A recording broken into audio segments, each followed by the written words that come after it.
Bonjour, bonsoir, bienvenue à cette quatrième et dernière journée de la conférence internationale d'Educate sur le rôle crucial des Education Heroes pendant et après la pandémie. Mon nom est Maria van Breda, je suis coordinatrice d'Educate.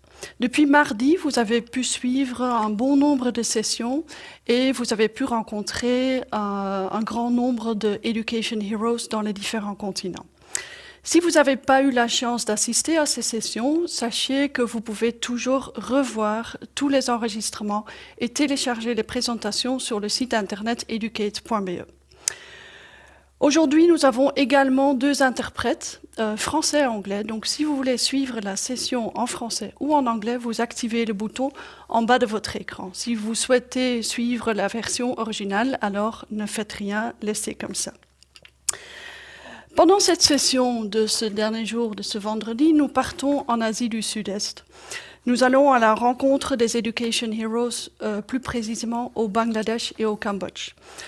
Cette session d'aujourd'hui a été organisée par The Anchor Tree Project, par Education International Belgium, par the Poneri Lee Foundation et Educomundo.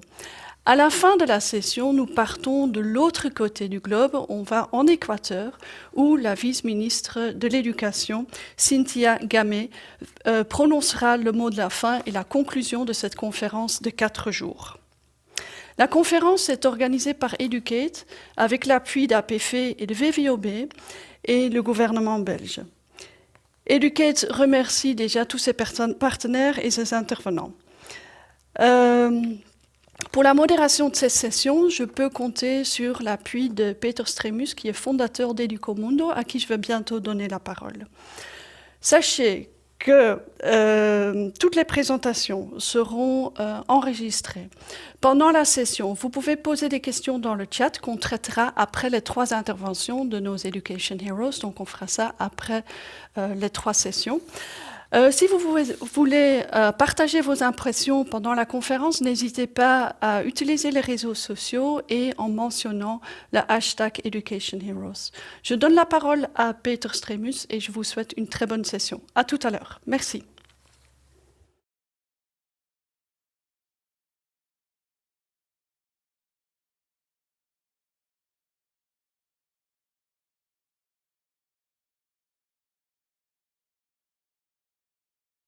Thank you very much, Marije, and also from me a very warm welcome to this last day of the Educate conference. My name is Peter Stremus, and I will be your moderator for this afternoon. This is a special day because we will have 3 inspiring cases from Southeast Asia. They are inspiring because the stories are, in my opinion, really where the rubber hits the road. They are a testimony of the ingenuity, of the resilience of smaller organizations, despite unprecedented times, like the pandemic or other natural disasters. Now, before I introduce our first speaker, I just want to re-emphasize that you can at any time put your questions into the chat, and unlike the previous days, we will address those questions at the end of our last speaker. So we will keep all the questions till the very end. So, without further ado, let me introduce you our first speaker, Laurie Carlson. Laurie is the president of the Poneri Lee Foundation, and she's been doing this, she's been leading that organization for far more than a decade.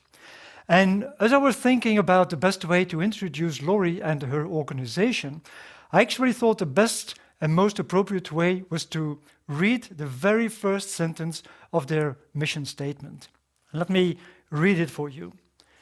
We believe that in order for children to learn, they must have food security, a stable place to live, transport to school, and access to medical care.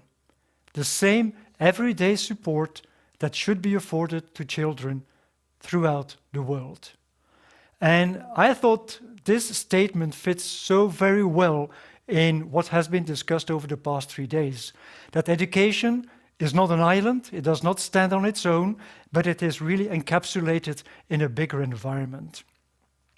And Laurie and her team have been making this a reality for more than 2,800 children in the poorest parts of northern Cambodia. So I invite you to listen to Laurie and her experience and her key learnings. And Laurie, the floor is yours.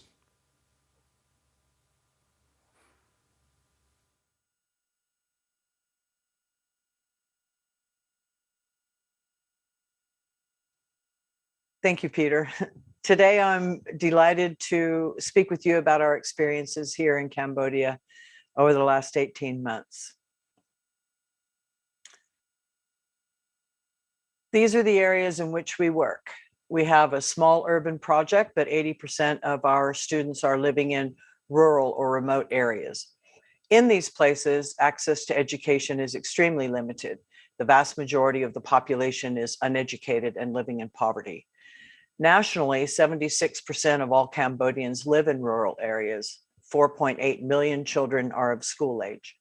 PLF currently has 2,800 students in grades kindergarten through university.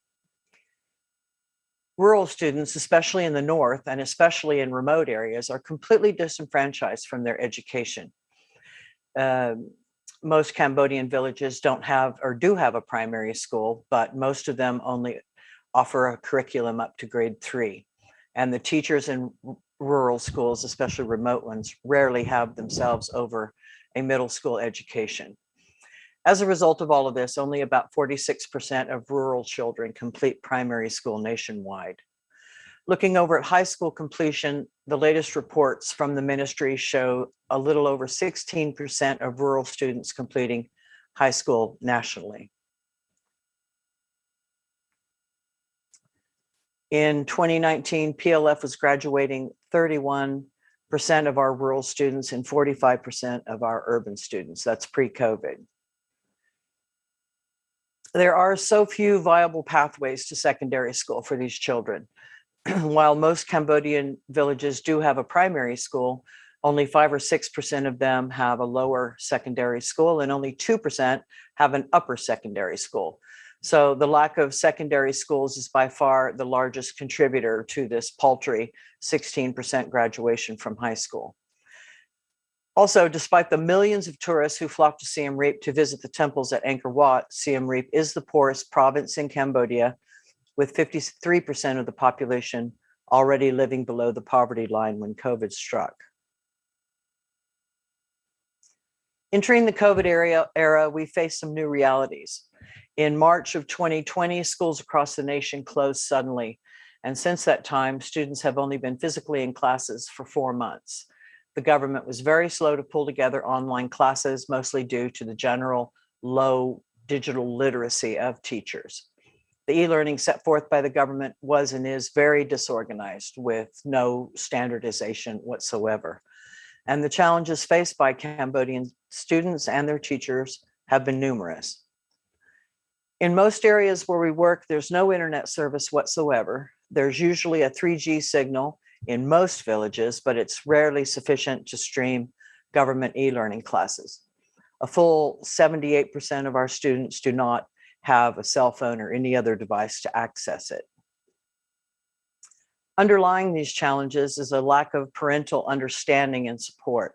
The vast majority of parents in the villages where we work didn't go past grade 3 if they went to school at all.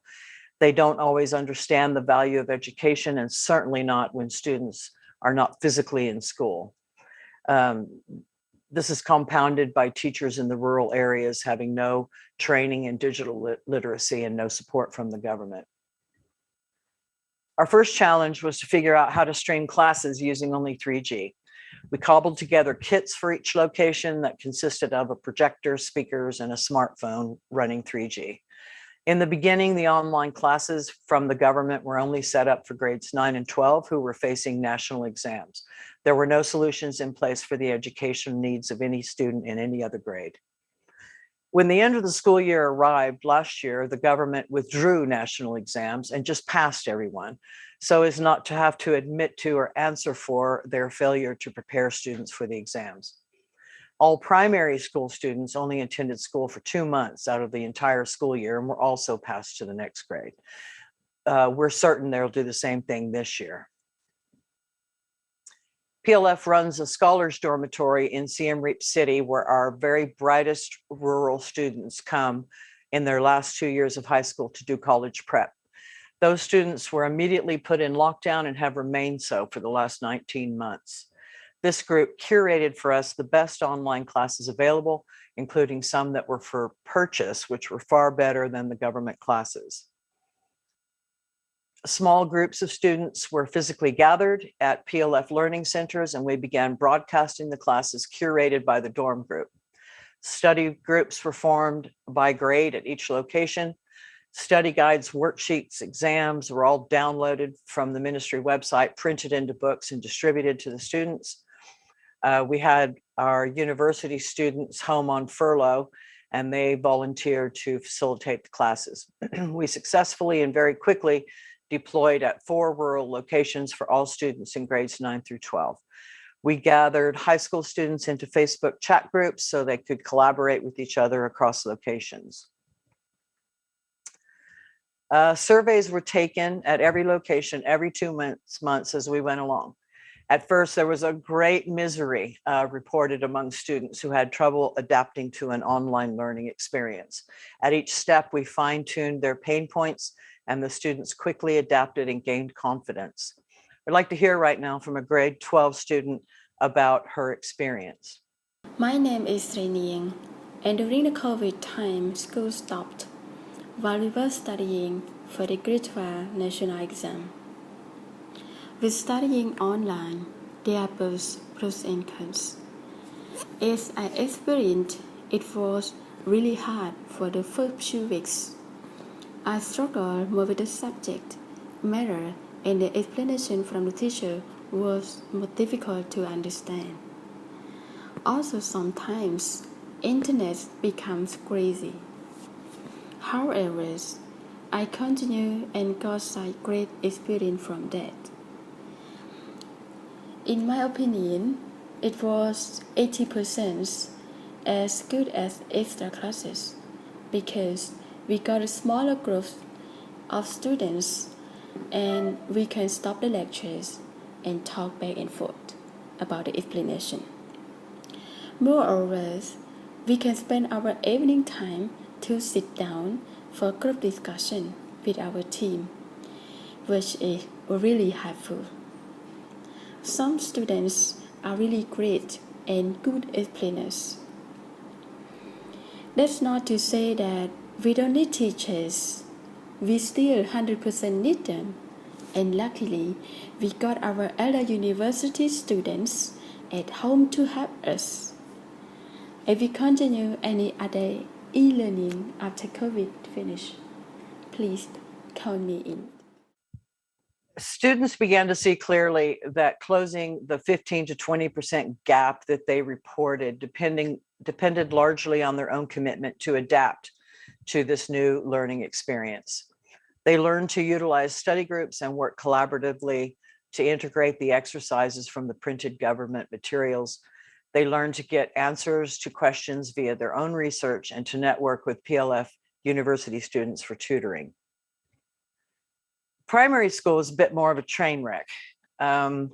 Primary school students suffered the most through school closures as there was no government curriculum set up for rural students.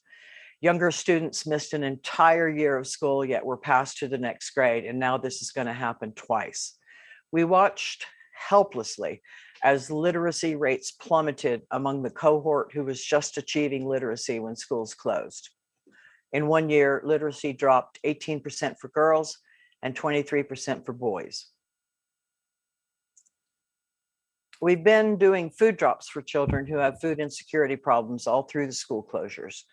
During that time, exercises were passed out to primary school students, corrected and handed back.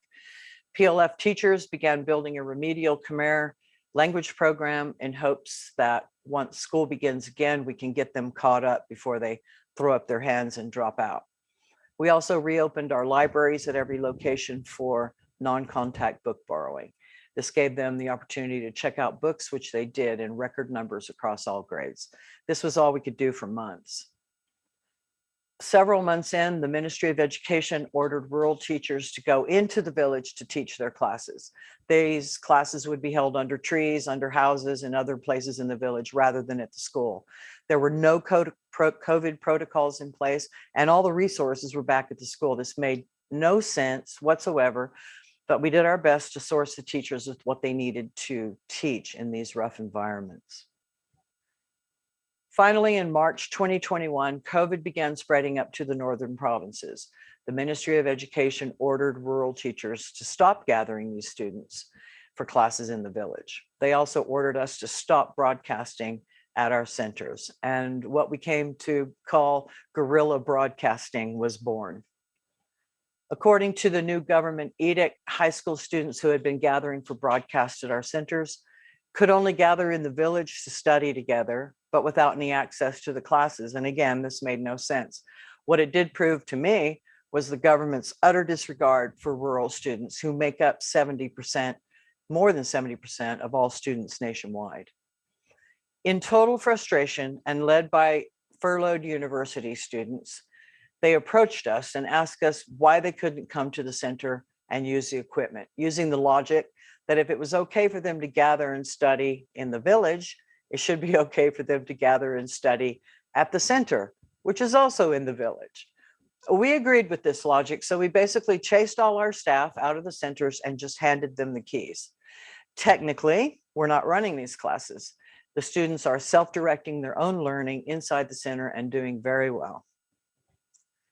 At one location, we need to truck students into the center, but to keep under the radar, we parked the trucks and made it necessary for them to get themselves there, which they did. We set up a small gas station on site to support their transport expenses. We didn't know how long we were going to be able to get away with this, but we have been doing it since April.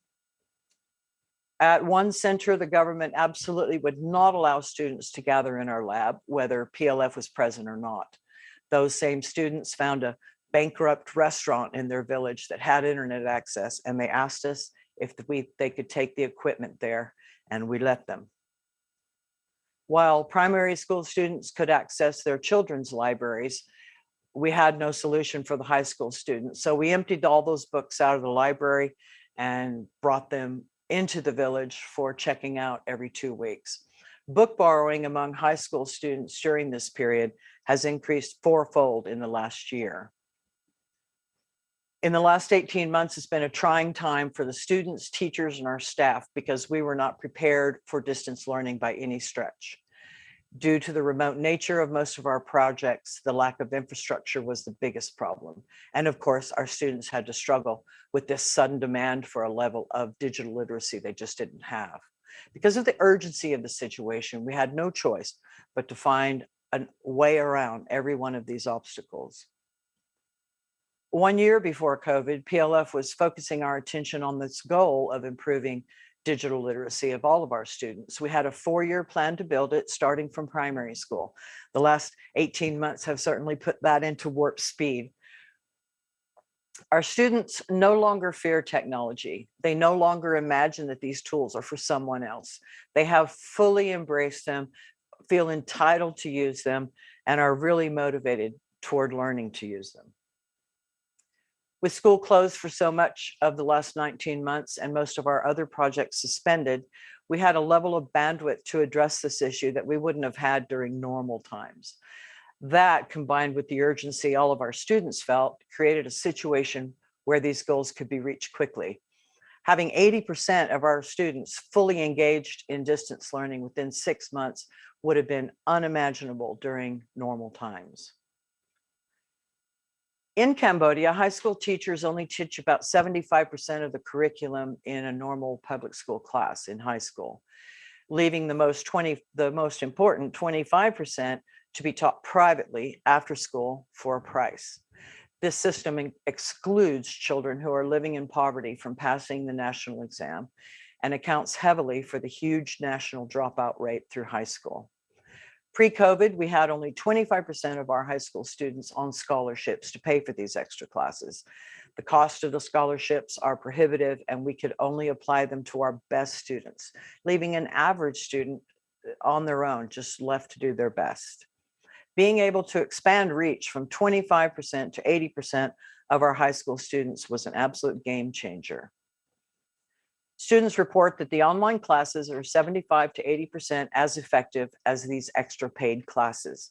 All students would now like online classes to continue after school resumes, and they'd love to see their friends who were excluded from those classes be able to join them. E-learning has been fully embraced by our students. In addition to our mentorship program, the university students are now leading classes via Zoom for high school students. Most of our existing workshops have been converted to a digital presentation on our YouTube channel, making them much more available. During school closures, we put a focus on the upskilling of our own staff, office and in the field, and we are now getting better and more data from the field than we did before. Something that's been missing in the Cambodian education system always is the concept of self-guided learning. Students are absolutely on fire with their newfound ability to research, collaborate, group learn, and self-study. The future will see us more focused on helping students achieve digital literacy at a much earlier age. When school begins again, we have 8 different projects ready to roll out that will achieve that goal, and we find ourselves literally about 2 years ahead of the strategic plan that we penned before this all began. Thank you very much for your attention today. It's been a pleasure to share my experiences with you. Thanks, Laurie. And I think double apologies are in place for apparently at the very beginning some issues with the slides, and unfortunately we have not seen the video, which was quite a nice testimony. So sorry about that. So thanks, Laurie. And one of the nice key takeaways from your presentation is that you have been coining the term guerrilla broadcasting, guerrilla teaching, which I think is really nice and really shows what you guys have been doing. So thanks for that. So let me quickly now go to our next speaker, and I'm very pleased to introduce Mr. Son Nhat. And Mr. Son Nhat also comes from Cambodia, and he is the head of teacher training at the Anchor Tree project. Now, his title already hints his specific angle and the angle of his presentation, namely the teachers.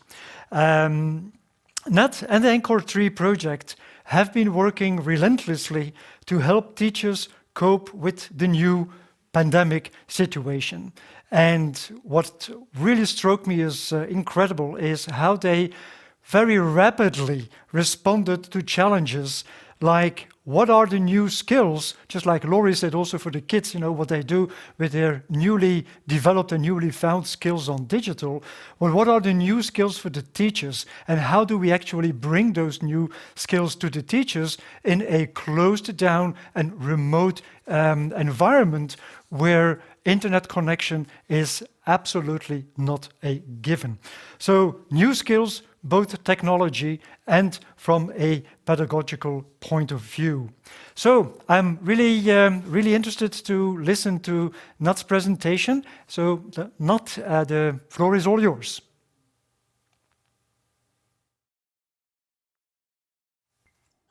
Good morning or afternoon from Cambodia. My name is Son Nhat and I am the head of the teacher training program at the Anchor Tree project.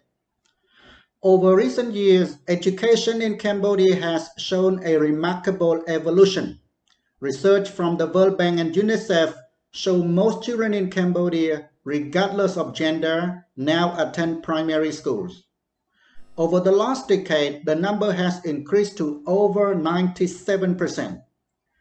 This is the result of the ongoing effort of the authorities, schools, international organizations, and NGOs. And I want to thank all of you for having contributed to this success. However, when we look at the secondary level, the picture doesn't look that good. On the contrary, over 50% of children drop out between primary and secondary levels.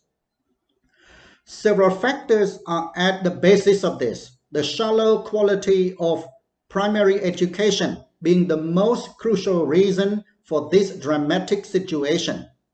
And this is primarily due to a systematic and chronic lack of well-trained teachers. Other factors include low kindergarten attendance, giving kids no chance to acquire basic motoric and social skills that prepare them for successful learning in primary school. Large classes of over 50 students per class. Undetected children with special needs or support.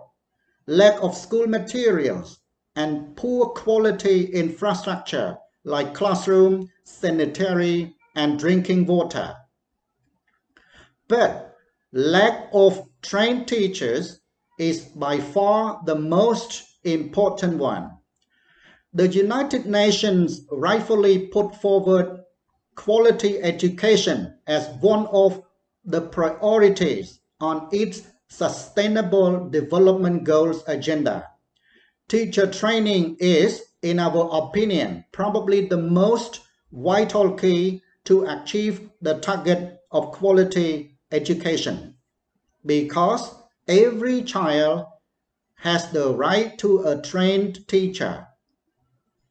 To participate in the development in quality education, we at the Untitled Chapter project started teaching English to kids in a poor neighborhood of Siem Reap many years ago. What has now become a fully fledged English language center that provides chances to over 250 grade 1 to grade 12 students to develop their general English skills. The English for Teachers program concentrates, as the word says, on teachers. Their English proficiency is crucial. With the help of speech therapists, we help those who need to develop or improve their pronunciation and overcome shyness when speaking a foreign language. Our Teacher Training Center is all about teaching skills. How to teach. We have 3 programs. The first addresses early career teachers from NGOs and community schools. University students who are majoring in TESOL or TEFL often start teaching in these informal schools. They need an income. Unfortunately, they may learn English at the universities, but teaching skills and pedagogy are not in the curriculum for the first 3 years. So they start teaching without having had any training whatsoever. We help to close the gap. Our courses are an excellent complement to their college program, and the students in those informal schools get a trained teacher. A second program is for teachers in public schools. In public primary school, English is a subject starting from grade 4. Still, the teachers have never been taught to teach it. And due to a shortage of teachers, those who know English are assigned to teach English even without getting trained. The third program is in-service advanced training, designed for more advanced or experienced teachers to develop their profession continuously. This is a modular approach of 5 weeks where trainees choose the topic of their interest. Unfortunately, because of this bad boy COVID-19, we had to close all our activities. At first, we did not take any action because we thought the closure would be just a few weeks, and we were unprepared for this scenario. But it became quickly apparent that the closure would be long-lasting, and we developed the first actions. We started with doorstep teaching. Our teachers traveled from one house to another to provide homework, and some students came to school to pick up homework or to submit the old ones. We experimented with the distance learning for the teacher training program through online workshops, but it was not easy. We were continuously confronted with significant challenges such as poor IT infrastructure, low quality internet access, and a considerable lack of IT knowledge from trainers, trainees, and students. And we lacked experience and pedagogical background. But we learned by doing. The first major hit was the Language Buddies initiative. Language Buddies gives mentees, teachers of English, a great chance to speak online with their native or near native peers or mentors for 2 hours per week. It's 50 hours of one-to-one conversation about real-life topics. Another amazing success is our basic IT skills for teacher program. Over 750 teachers have registered for courses. Cambodians are fast learners and eager to learn. We are used to working with limited resources and making the most out of every opportunity. We implemented two important online tools, Microsoft Teams and Moodle. These tools open a world of opportunities. We were able to introduce the concept of flipped classroom, blended and asynchronous learning. In March 2020, schools were forcefully closed. By early June, all our programs were online. And I want to take this opportunity to congratulate our trainers, teachers, and trainees. You have done an incredible job. Meanwhile, we acquired a lot of expertise and insight. Using the online tools was so successful that we will continue to use them beyond the lockdown of schools. It even showed us how we can approach teachers in remote areas where there is no trainer available. Of course, teacher training online and in workshops are not the same, but permanently making the tools as an integrated part of our programs will increase the impact of the training programs. We will even go further. We integrated Teams and Moodle that make the threshold for learners as low as possible. We are now combining Telegram, the most widely used communication app in Cambodia. Access to the virtual learning environment becomes much easier and accessible for larger groups of learners. We have seen that COVID-19 should not be seen only as a crisis without precedent, but as an opportunity to improve quality education. Education in Cambodia may jump from the 19th to the 21st century. Flipped classroom and blended learning may redefine the role of teachers and be increasingly important to overcome the scarcity of trained teachers. Teachers will have to use modern approaches to teaching, such as communicative language teaching, CLT, inquiry or discovery-based learning.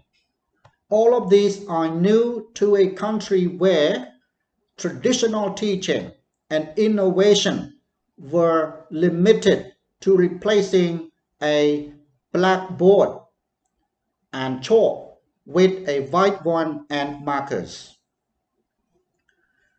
Teachers are no longer senders of information, and students are no longer receivers of information. Instead, the teachers play a role as facilitators, and students work collaboratively to construct knowledge and share it with the class. This promotes learning autonomy and a sense of teamwork and communication. With the new way of learning, the students from the remote areas stand a good chance to attend classes virtually. However, COVID-19 also gives us some drawbacks. The ongoing closure of schools will throw education back in time. Also, thousands of teenagers risk dropping out of schools after being 2 years out of classroom. Additionally, the economic rebound of COVID-19 will affect the education budget and may stop innovation and progress. Today, at the dawn of 2022, the 2018 PISA for Development conclusions remain valid. The results suggest that people in charge take several actions. First, reduce grade repetition. Second, ensure quality learning by strengthening school management. Third, improve resource allocation. Fourth, improve learning quality of instruction by strengthening curriculum and teacher education. Last but not least, improve universal basic skills. We believe that our two programs, English as a Foreign Language, EFT, and teacher training particularly respond well to the PISA's bottom line. COVID-19 added a need for strong IT foundation for education to the top priorities. Therefore, we have created a new IT training center. We provide teachers with an excellent opportunity to develop their information and communication technology skills for education and basic IT skills. For our projects to survive and continue to benefit the disadvantaged, your continuing support matters. Thank you for your interest and support. Thank you very much, Nat, for this great presentation and very nice wrap-up also of your recommendations and your key findings. You probably have noticed that for Nat's presentation we had opted for a pre-recording, and this because at the time of preparing for the conference we were not able to guarantee a good connectivity from the area where Nat is presenting from. So thanks for that, and I just want to repeat, now that we have just seen the second presentation, there's still time to put your questions into the chat. We will deal with your questions as much as possible at the very end, or at least at the end of our third speaker. And our third speaker is Mrs. Anumita Barau from Bangladesh. Anumita is the director of the Yagat Yoti Primary School, which is supported by Education International Belgium. She will give an overview of the projects that she has been leading and the actions that they have been conducting. And the interesting part of her presentation, everything is interesting, of course, that she's going to say, but really the way that she is taking a wider socio-economic view from Bangladesh into, or as the backdrop of what they have been doing is very refreshing. She will highlight some of the very pragmatic alternative approaches like doorstep teaching, education, school porch education, but also how they almost had to reinvent themselves from a purely school, classroom-oriented towards actually helping the poorest of the community with food donation and monetary help. So really a very nice story. Anumita, the floor is yours. Hello, everybody. I am Mrs. Anumita, the director of the Jagatjyoti Primary School in Bangladesh. We present you teaching despite the COVID learning crisis in South Asia. Case from Bangladesh. Short presentation of Education International Belgium. Since 1994, EID started actively with the relief and education project of orphan and neglected slums girls in the Cox's Bazar area, in the southeast point of Bangladesh. In 2008, Education International Belgium started sponsoring the study of 60 girls in the Buddhist Jagatjyoti Children Welfare Home in Rampur and hamlet of Brahmo. In 2012, the local partner started with EIP support the Jagatjyoti Primary School for students of the home and environment where the three religions, Buddhism, Hinduism, and Islam, are represented. Jagatjyoti Primary School. The school includes a preparatory primary and 5 grade classes. Mrs. Anumita is the coordinator of the school. An enthusiastic teachers team is active in the school.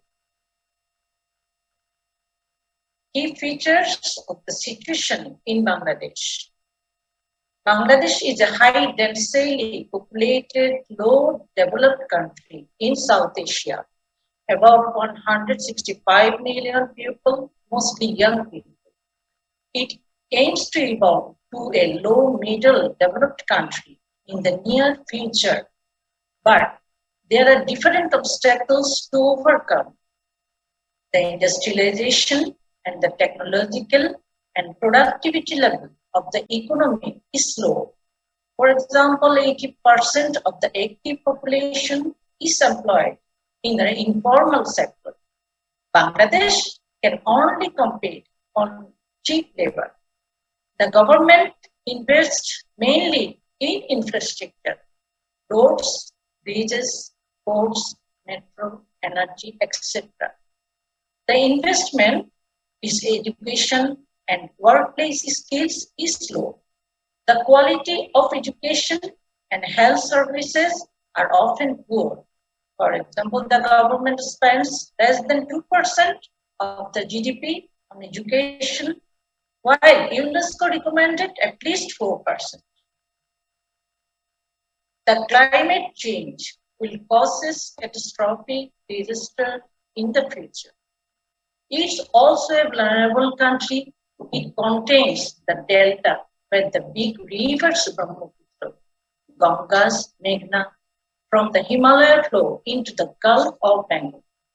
Youth wants to stand up for a livable environment. It faces with increasing of the sea level, heavy monsoon, rains, cyclones, frequently inundations, erosion, pollution, etc. What disturbs the public life profoundly. The climate change will cause catastrophic disasters in the future. For example, millions of people are going to have to move the higher areas, find new homes and livelihoods, etc. Is the country prepared to face this? Gopal Munda from Karamunda, southern Bangladesh. Once this village was green with paddy fields, but now the water is salty and the trees have died. We can only farm. I am devastated when I think that I will have to move. COVID-19 impact. In the first months of 2020, the impact of the corona epidemic was limited, but from March, it was increasing. On 17 March 2020, the government installed a lockdown for all different sectors of public life, transport, factories, offices, etc., except kitchen markets. All school institutes from pre-primary to universities are closed. After 14 days, the public sectors are opening except schools. The economic situation of the parents is downright miserable. Day laborers, rickshaw drivers, workshop handymen, etc. had no job.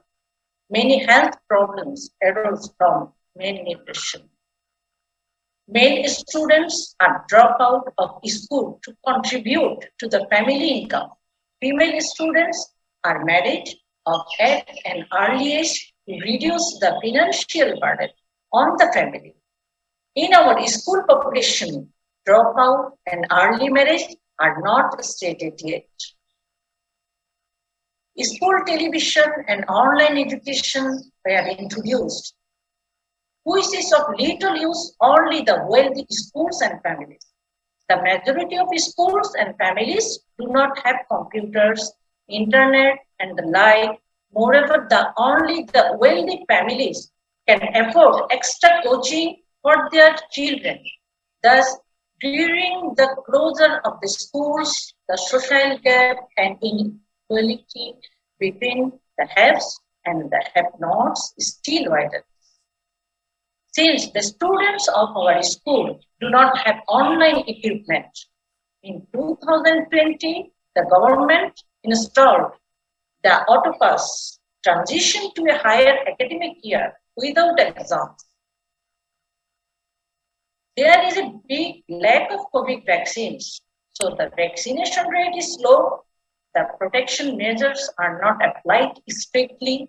In the countryside, people think that COVID is a matter of the cities and rich people. They have nothing to do with that. The reopening of the schools is linked to the condition that the infection rate must be below 5%. The students of tertiary education must be vaccinated before opening the universities and colleges in half of October. Meanwhile, as many as 40 million young people will be deprived of the education to which they are entitled for a year and a half.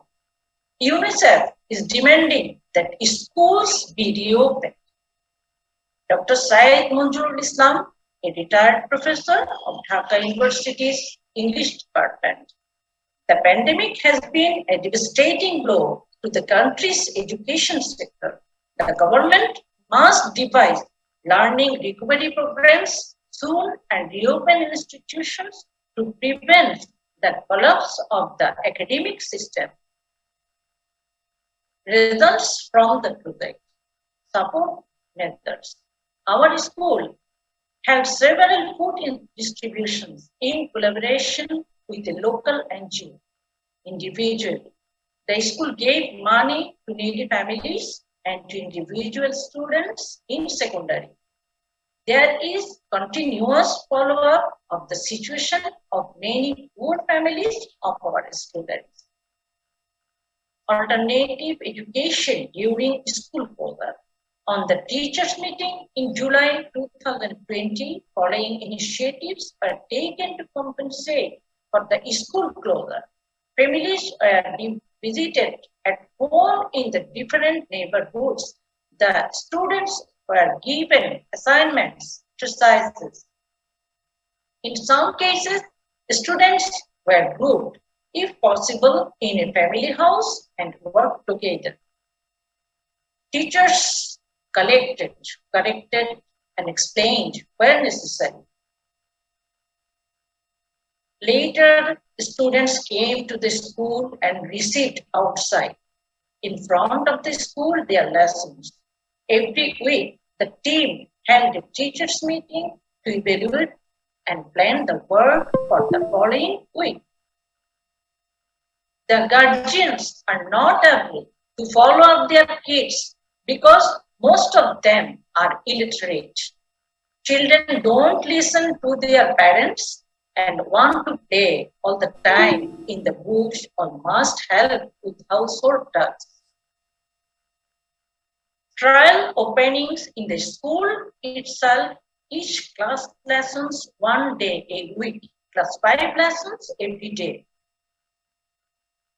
Observance of protective measures and disinfection to students per bank, division of large classes, etc.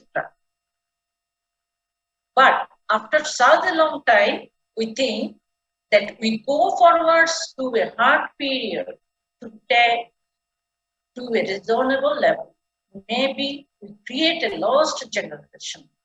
We will go for it for the best decision to teach our students to an acceptable basic knowledge. Challenges. What we accept should be happen for post-COVID measures to make up for the backlog due to the school closure and rebuild of the school. The government should draw up an adapted syllabus. The school makes an analysis of the gaps in the students' knowledge, setting up advanced differentiating education, compose specific student groups, adapt the coaching lessons to the needs. Learning by working together. Outdoor learning in an environment. Child-friendly school. Preparing and introducing digital education, training teachers, boosting ICT lesson, progressively introduce digital education starting with grade 5, extra financing in infrastructure, solar panels, batteries, and school tablets. Look out for extra donations. Bye-bye. Thank you very much, Lopa, for your presentation and specifically for all the work that you are doing in order to avoid that there is going to be a lost generation. So thanks for that. Now it's time to bring all of our panelists together so that we can start with the next part of our afternoon here in order to address the questions. So yes, I can see everybody, so that's good. Thanks. We had a couple of questions from the audience. The first question that we got was a question towards the practical handling of science subjects during the pandemic and during the closure of schools. I think that's indeed a very interesting question. So maybe, Laurie, if you would like to kind of start with the discussion and have your point of view. Yes, the science classes and the advanced math classes were the biggest challenge for students in the distance learning environment. When you get into things like physics, chemistry, things like this, it's very difficult without a teacher in the classroom to actually teach, to be in a real class. We had to curate some, we had to purchase some online learning materials that students could use. The government one was pretty useless. And we were absolutely saved by having our university students who had come home back to their village from Phnom Penh when schools closed and were an army of facilitators for those classes and could help students do exercises together and work together. So I really think without those university students in place, we had students who were majoring in chemistry and physics and things like this. So really without them, I think that would have been a much more difficult experience. I'm not sure how well we would have been able to teach those classes without them. Thanks. Lopa, maybe you can share your point of view?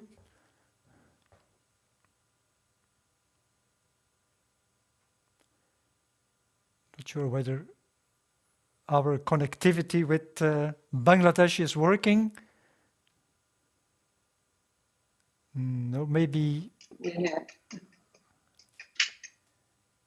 Nope. Hear me? We can hear you. Yes, we can hear you. Oh, okay, I am here. Okay. Well, maybe we can go to Nat for the question about the technical subjects.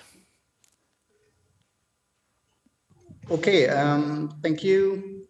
Again, we feel that including the science, how to teach science in the real classroom, it should be a big problem. And we don't actually have experience, because here we have been focusing only on developing teachers, teaching profession in the language. Okay, so we've been focusing much on language teaching. Okay, and we realized that science, like introducing science or teaching science subjects in the real classroom should be a really big problem. Yes. Okay. Okay, thanks. Yes, indeed, it's completely different ball game. I can imagine. So let's go quickly to the next question, and it's about gender, because over the past couple of days there has been a lot of discussions about investment in skills and labor of young girls and women as a key to a growing and stimulating the economy and reducing poverty. Now, the question is whether, and a lot of things have been really talking about girls' empowerment and so on and so forth. So the question in the chat is how, if at all, you engage with the topic of gender in your workings. So boys versus girls, and where is your focus, or where should the focus be? Maybe also there, Laurie, you can start. In the last 15 years that we've been working in Cambodia, especially in these rural areas where culturally it's very traditional not to send girls to school, or to send them only for a few years until they get a little bit literate and then they go back home. That is really not the case today.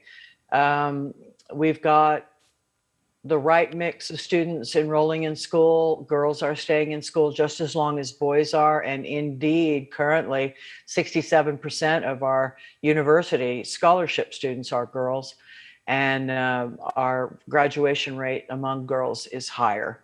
So something has occurred just naturally in these villages where girls are finishing school now and actually outperforming the boys in many cases. We have quite a lot of workshops that are out in addition to normal classroom learning, where a lot of gender equality type stuff is taught to boys and girls, and we think that has had a tremendous effect too. We also have parent workshops in the villages to talk about these things. And it's changing. I think it's changing in Cambodia very rapidly, the whole issue of gender, at least in the education sector. Girls are doing very well in school. Yeah. Good. And how is the situation in Bangladesh, Lopa? Telling about my school situation, about the gender. Yes. My school gender situation in Bangladesh not good because for the women. But my school, I think we are always trying to different because each class we have not so many students, only 25 to 30 students each class.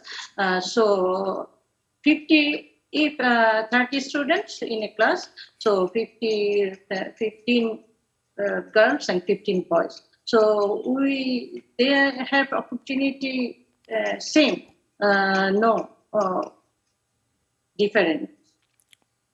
But now improving whole Bangladesh. Good. Thanks, Lopa. Not sure, not if you want to add something about the gender approach that you have with the teacher training. Yes, teachers train. Okay. Okay. Yeah, like Laurie has already mentioned the case of Cambodia, gender, it's not a really big problem now, as I can see in primary school or even at the higher education. We can see that girls and boys, or male and female students, are now almost equal in terms of number. In here, I just want to add that in our organization, we can say we are practicing the concept of gender kind of equality, because when we provide the chances to, or opportunities to students coming to our school, okay, we consider this as well.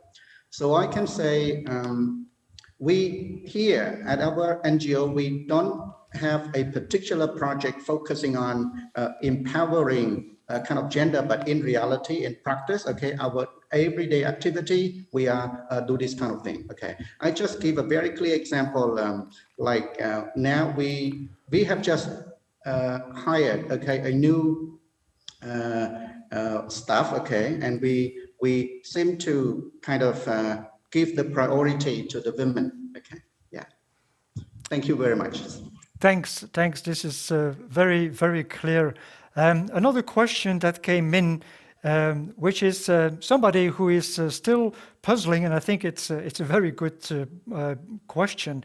How do the lower grade learners able to cope with using distance learning, bearing in mind that their listening skills are still very low? So I think it's really hits to the point. People who are not that fast in learning, how do they deal with remote learning if even the listening skills, if they still even don't understand it? Any point of view on that? Laurie? I always start with Laurie. This has been the absolute place. Primary school is the place where we had no way to do anything with primary school children. The only thing that we've been able to do is spend this time to prepare a lot of remedial programming for them when they do return to school, to try to get them caught up. A student who was in grade 3 and just mastering the very complicated Khmer alphabet, for example, and just barely starting to learn how to read and write, is now going to be in grade 5 when school starts again, and be expected at grade 5 to be able to read and write. So that student is not going to be able to get through school very well. They'll be dropped out at the end of grade 6, if not before. So there's a great urgency to get kids caught up, especially with their literacy, as soon as we have our hands back on them. There was no government program set up that rural students could access.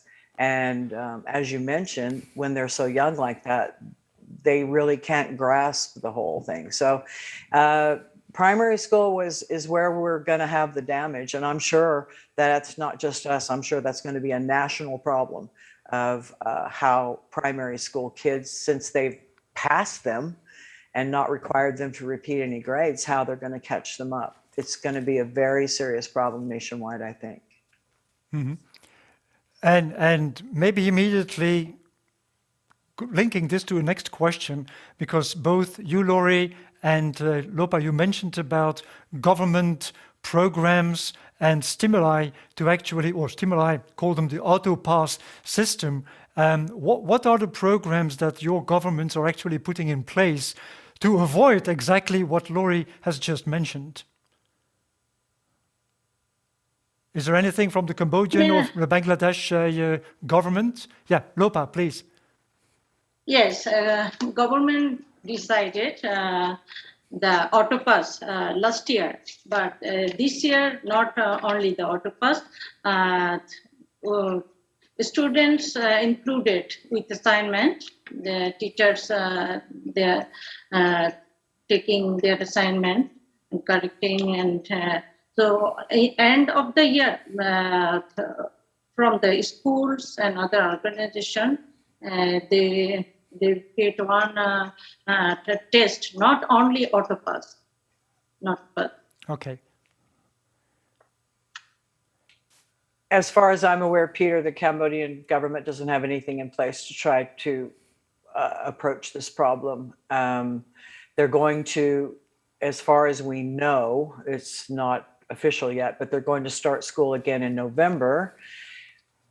And the official school year should start in January, and they're going to use those 2 months to try to catch kids up from 2 years of missed school. I don't know how that's going to work, but that's the only thing I know of that they're going to try to do. Okay, thanks.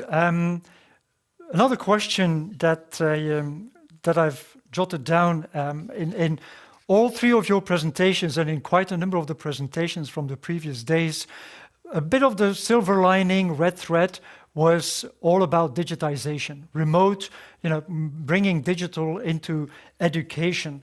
Now, when we talk about digitization, we talk about money, and people and organizations are really afraid that this will become kind of a bottomless pit to invest in.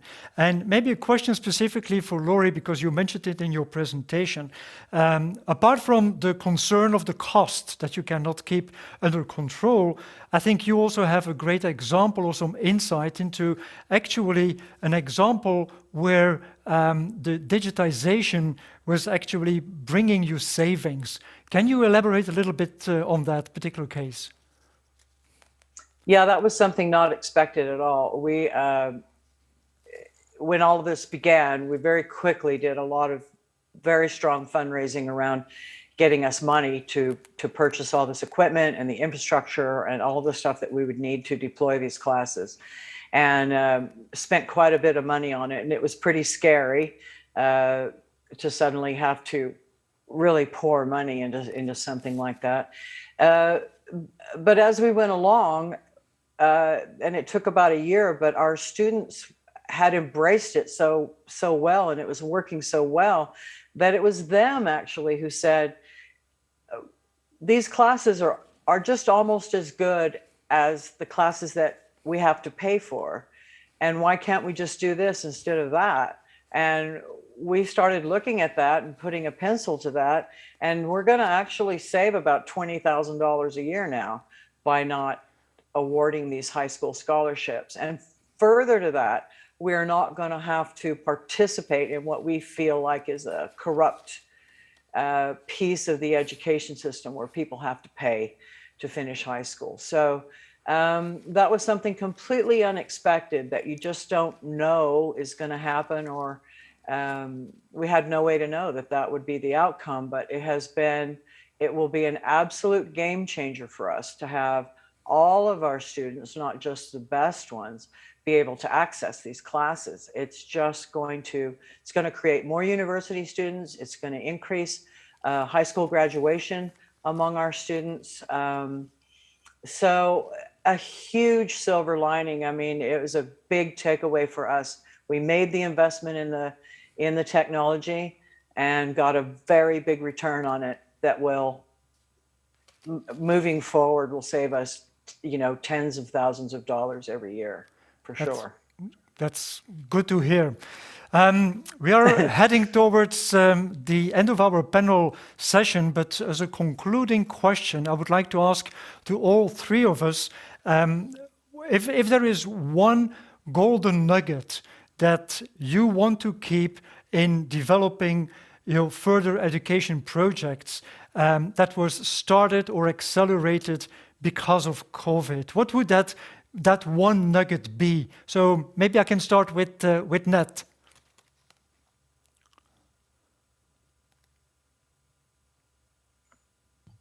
Okay, our wish is to, ensure that the concept of a flipped classroom or a blended or asynchronous learning kind of come true. I mean, every student or teachers should be quite familiar or should develop their profession or their skill in response to such kind of concept. Okay. Yeah. Thanks. Good, nice golden nugget. Lopa, if you can hear me, if you can talk. Thanks, Peter. There is such thing as a golden nugget, in our opinion. And there is no such thing. So from the 12th September, school reopened. Children coming in the school very lively in my school because my school is the best place to them. Very child-friendly school and enough places, green and health. We are taking healthcare, everything. But we are receiving to them very carefully, and we are. And at first, we are inquiry with the little test, and analyzing, and the decision in the school level. And each classes, not more students, 25 to 30 students, and every period, 2 teachers co-teaching. Two teachers busy with the students, so they are. And we have a good lesson plan, lesson concept. We are following the lesson concept without the groups work now in this situation. So also before the corona, school had already experience with several interactive student-oriented methods, PC, and the smart board lessons, and yet introduces softly. So when the situation is more normalized, we'll focus on the level of the students by doing an inquiry. So I think in the future, we already existing in the ICT in the higher class, 5 classes grade.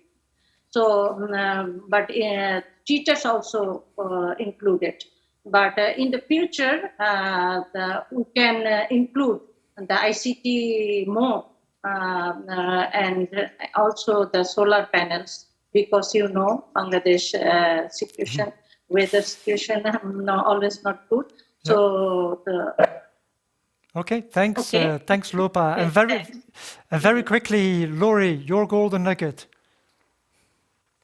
As mentioned before, the financial savings of getting rid of these extra class scholarships and all that was pretty huge. But I would say actually the really golden nugget is that this whole group of students, and this will continue into the future, have learned how to self-direct their own study, learned how to research, learned how to collaborate, learned how to take control of their own education.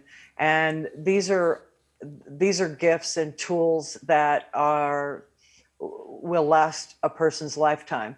And to be able to navigate away from traditional rote teaching and really open students' mind to these ideas about self-directing their learning is something that will benefit them their entire life, and that we will continue to use this technology to provide that, help students develop that. That is the golden nugget for us. Wonderful. Well, Lopa, Laurie, Nat, thanks a lot for your participation, for sharing your insights, and I'm sure we will be in touch. And thanks again for addressing all of these interesting questions from our audience. Thanks. Now it's my honor. Thank you very much. Now it's my absolute honor to introduce our last guest. And as you know, we have done a trip around the world, but really, Latin America was something that we have not really talked about. So it's absolutely great that we can introduce to you Mrs. Cynthia Game. She is the Vice Minister of Education in Ecuador. Cynthia holds a PhD in education from the Universidad Nacional Mayor de San Marcos in Peru and a PhD in socio-educational research.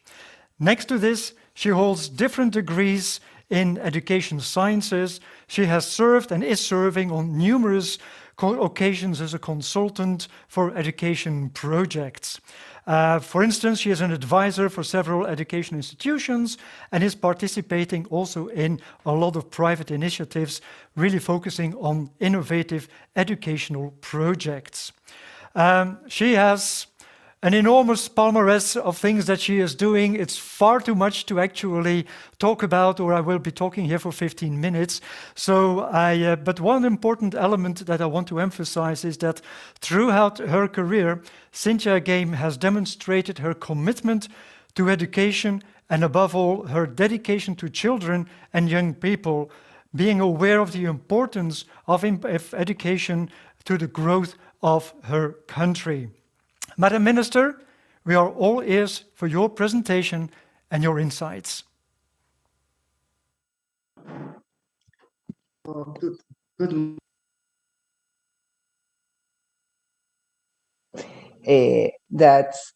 Dear members of BBOB boards and Educate by that B, authorities of development, cooperation, and urban police of Belgium, authority of the education sector of Rwanda, I'm pleased to greet you on behalf of the Minister of Education of Ecuador, Maria Brown Perez, and all of us in this institution. I feel so happy and listen this experience and your initiative in this different part of the world. First of all, I want to congratulate the initiative of VBOB and the Belgian Platform of Education and Development, which in the commemoration of World Teacher Day, organized the cycle of conference in order to recognize the role of the teacher around the world as heroes of education and the importance of having proactive innovation and resilience education systems. I deeply believe in the power of this initiative to discuss perspective, strategic, and approach that can be adapted to the condition of each country, with the objective of establishing more flexible education system capable of overcoming all challenges and fears. And that since I would like to share with you the case of Ecuador. In our country, the greatest challenges that this painful period has left us with are a huge digital and connectivity accept gap, deteriorated educational infrastructure after more than 50 months of not having been used, and a complex array of socio-emotional conditions in the students and the teachers. In this scenario, the role of teacher commitment to their duty has been fundamental, and its recognition is an imperative for society and governments. During the pandemic, inspiring teachers emerged with great initiative. One of them is Carolina Espinosa, a teacher who cycled to the homes of her students without internet access to teach classes.